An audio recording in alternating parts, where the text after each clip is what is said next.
उत्तर प्रदेश में योगी कैबिनेट का विस्तार हो गया है, जहां एक ब्राह्मण, 2 दलित और 3 ओबीसी लीडर को अपने योगी कैबिनेट में जगह दी गई है। इन तमाम मुद्दों पर हमारे साथ बात करने के लिए समाजवादी पार्टी के सांसद पप्पू निषाद जी हैं। उनसे बात करते हैं और जानते हैं। सर, क्या ये 2027 का चुनाव के लिए तैयारी है? जिस तरीके से योगी कैबिनेट बढ़ाया गया है, दलितों को भी जगह दी गई है, ओबीसी के भी लोगों की जगह दी गई है, कैसे देख रहे हैं आप इसको?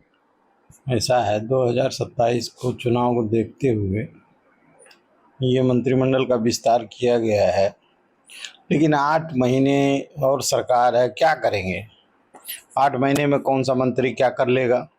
और पिछड़ों और दलितों को तो झुंझुना पकड़ा दिया है, कैबिनेट में कोई जगह नहीं दिया है। और सारे अभी तमाम काम जो पिछड़ों और अनुसूचित जाति के लिए इस सरकार द्वारा चलाया जा रहा है, वो इनसे दूर किया जा रहा है। चाहे कोई भर्ती का मामला हो, नौकरी का हो या कहीं भी हो, तो पिछड़ों एससी के लिए कोई जगह भारतीय जनता पार्टी की सरकार में नहीं है। सर, वहीं अभी मिडिल ईस्ट का युद्ध थमने का नाम नहीं ले रहा है। इसको देखते हुए कल देश के प्रधानमंत्री ने अपील की है कि विदेश में घूमने मत जाइए आप इस साल तक। पेट्रोल डीजल पे भी बोला है कि कम से कम इस्तेमाल कीजिए। तो इससे आर्थिक स्थिति पर कितना असर पड़ेगा भारत में? ऐसा है, ये भारतीय जनता पार्टी की सरकार फेल है, विदेश नीति फेल है, सारे कार्यक्रमों में फेल है। तो जनता से तमाम मुद्दे अपना, आज गरीब आदमी परेशान है, अपनी बहन बेटियों की शादी का माहौल चल रहा है, लगन चल रही है, जेवर नहीं दे सकता, शादियां नहीं कर सकता गरीब आदमी के लिए। तो जैसे मोदी जी ने कहा था कि हर हवाई चप्पल वाले को हवाई जहाज़ में घुमाएंगे, लेकिन आज हवाई चप्पल क्या कहिए, उसके बेटी की शादी नहीं हो पा रही है। पूरा देश परेशान है भाजपा की सरकार से।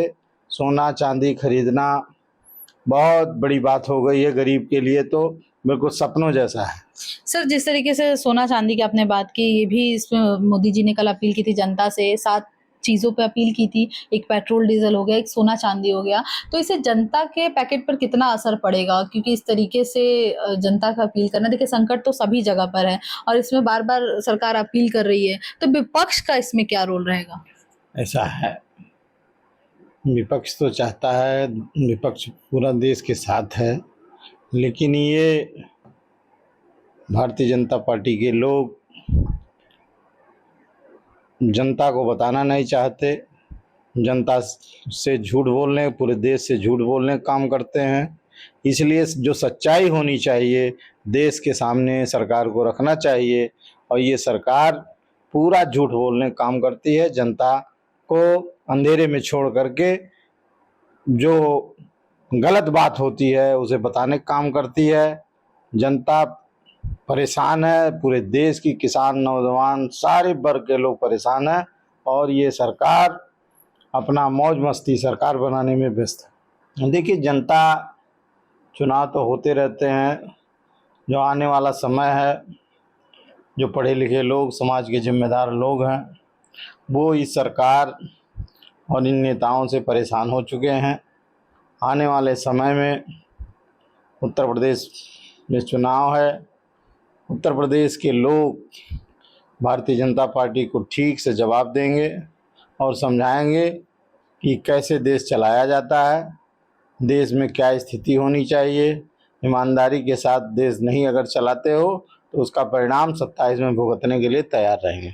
बहुत बहुत धन्यवाद हमारे साथ बात करने के लिए। जैसा कि आपने देखा कि हमारे साथ समाजवादी पार्टी के सांसद पप्पू निषाद जी हैं, जिन्होंने साफ तौर पर बताया है कि इसमें चुनाव पे भी कितना असर पड़ेगा और आम जनता पर कितना असर पड़ रहा है। दिल्ली से राष्ट्रीय टीवी के लिए रिया पांडे, कैमरामैन कन्हैया के साथ।